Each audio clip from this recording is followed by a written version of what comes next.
Assalamualaikum warahmatullahi wabarakatuh. Di sini saya akan menjelaskan tentang pasar modal dan investasi.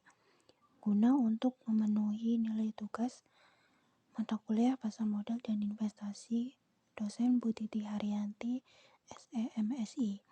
Sebelumnya perkenalkan, nama saya Umi Nur Khalifah dengan nomor NPM 2011100004. Jurusan Akuntansi Keuangan Reguler tahun 2020.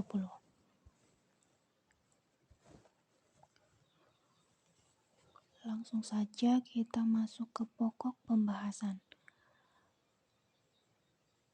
Yang pertama yaitu pasar modal. Menjelaskan pengertian, manfaat, fungsi, dan ciri, peranan, instrumen, keuntungan investasi di pasar modal. Lalu yang kedua, investasi. Itu menjelaskan pengertian, tujuan, prinsip, unsur, proses investasi, lingkungan, langkah-langkah sebelum melakukan investasi, dan hasil dan resiko investasi. Langsung saja, yaitu pasar modal. Yaitu yang pertama, pengertian pasar modal. Pasar modal merupakan pasar untuk berbagai instrumen keuangan jangka panjang yang dapat diperjualbelikan, baik surat utang, equity, reksadana, instrumen derivatif maupun instrumen lainnya. Pasar modal adalah pasar untuk instrumen keuangan jangka panjang yang diterbitkan oleh pemerintah, perusahaan swasta, maupun public authorities, yang bisa diperjualbelikan dalam bentuk obligasi atau saham. Pasar modal merupakan sarana pendanaan bagi perusahaan maupun institusi lain, misalnya pemerintah, dan sebagai sarana bagi kegiatan berinvestasi. Yang kedua yaitu manfaat pasar modal. Manfaat pasar modal untuk emiten. Jumlah dana yang dapat dihimpun berjumlah besar. Lalu dana tersebut dapat diterima sekaligus pada saat pasar perdana selesai. Tidak ada kovenan, solvabilitas perusahaan tinggi, lalu ketergantungan emiten terhadap bank menjadi lebih kecil. Untuk manfaat pasar modal untuk investor, nilai investasi berkembang. Lalu peningkatan tersebut tercermin pada meningkatnya harga saham yang mencapai capital gain.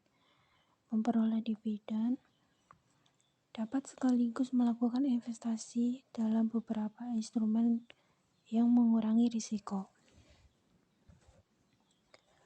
Yang ketiga yaitu fungsi dan ciri pasar modal. Fungsi pasar modal ada 3, yaitu fungsi tabungan, yang kedua yaitu fungsi kekayaan, yang ketiga yaitu fungsi likuiditas. Ciri-ciri pasar modal. Dalam konteks mekanisme pasar modal atau bursa efek mempertemukan pihak yang kekurangan dana dengan pihak yang tengah membutuhkan dana. 2. Menekankan pada target. 3. Tidak terikat pada tempat tertentu, layaknya pasar konvensional. Yang keempat yaitu peranan pasar modal. Memberikan fasilitas transaksi saham dan surat berharga, lalu memberikan kesempatan pada investor. Yang ketiga yaitu memberikan peluang bagi perusahaan. Yang keempat, memberikan kesempatan kepada investor untuk menjual kembali surat berharga dan saham lainnya. Yang kelima, memberikan kesempatan kepada masyarakat luas. Yang keenam, mengurangi biaya transaksi dan informasi surat berharga. Yang ketujuh, memberikan kesempatan aktivitas bisnis. Yang kedelapan, memberikan kesempatan para pemegang surat berharga untuk mendapatkan likuiditas. 5. Yaitu instrumen pasar modal. Ada ekuitas. Ekuitas instrumen yang akan menambah ekuitas pemilik modal yaitu saham. Kedua yaitu obligasi. Obligasi berbeda dengan ekuitas yang telah diterangkan sebelumnya. Perusahaan sering memanfaatkan pasar ini untuk mencari pinjaman langsung dari investor dengan menerbitkan surat. Lalu utang yaitu berupa dokumen yang menyatakan kesediaannya membayar sejumlah uang tertentu di masa depan. Lalu yang ketiga, derivatif. Derivatif ini merupakan bentuk turunan dari sekuritas utama yang ada. Yang keenam yaitu keuntungan investasi di pasar modal, yaitu satu, pencairan mudah dan praktis. Dua, tingkat keuntungan cukup besar. Tiga, bisa dimulai dengan modal kecil. 4, nilai investasi bisa terus meningkat. Kelima, dapat digunakan sebagai jaminan.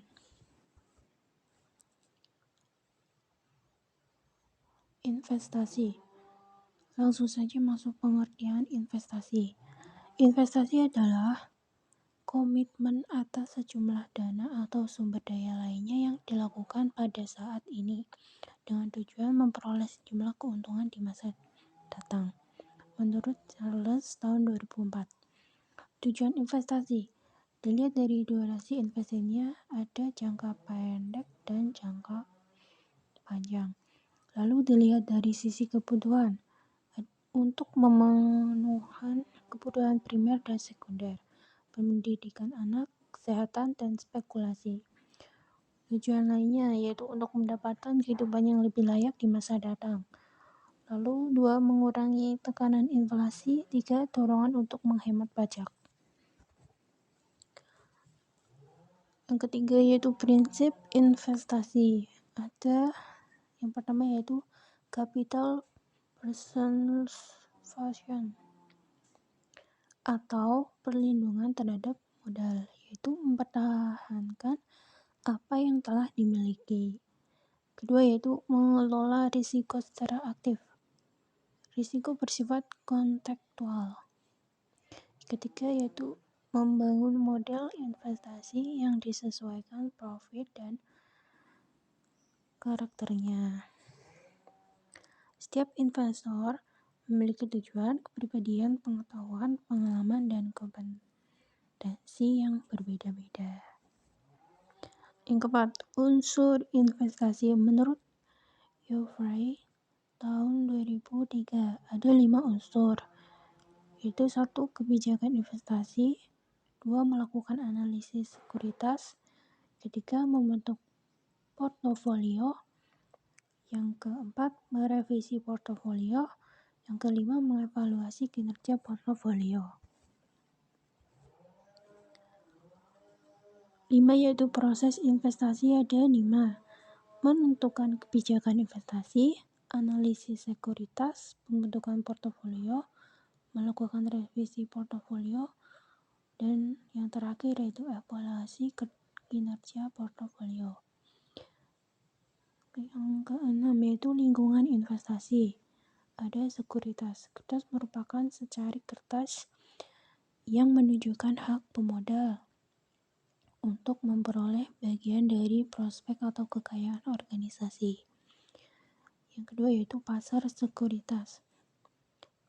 Pasar sekuritas muncul dalam rangka mempertemukan pembeli dan penjual sekuritas. Yang ketiga, perantara keuangan. Itu dikenal sebagai lembaga keuangan. Adalah organisasi yang menerbitkan klaim keuangan terhadap diri mereka sendiri. 7. Langkah-langkah sebelum melakukan investasi. Pahami tujuan dan sumber daya investasi. Tingkat profit risiko yang ditoleransi. Tentukan jangka waktu investasi. Tingkat pengembalian investasi yang diinginkan. Kebutuhan likuiditas, strategi investasi, peraturan dan perundang-undangan yang berlaku, pajak, dan manfaatkan jasa profesional. Hasil dan risiko investasi. Hasil dari investasi. Pengukuran hasil dari suatu investasi didasarkan atas waktu dari penghasilan perjalanan atau capital gain. Ada 3 faktor utama memegang peranan penting, yaitu 1. Bunga, 2. Hasil selama periode investasi ditanamkan, 3. Nilai waktu dari uang.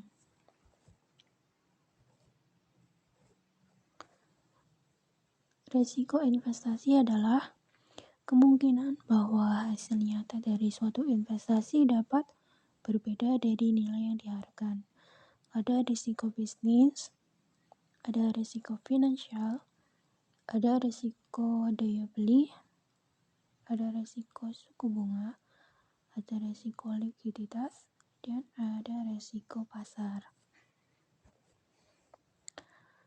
Sekian dan terima kasih. Apabila ada kesalahan dalam pengucapan, saya mohon minta maaf. Wassalamualaikum warahmatullahi wabarakatuh.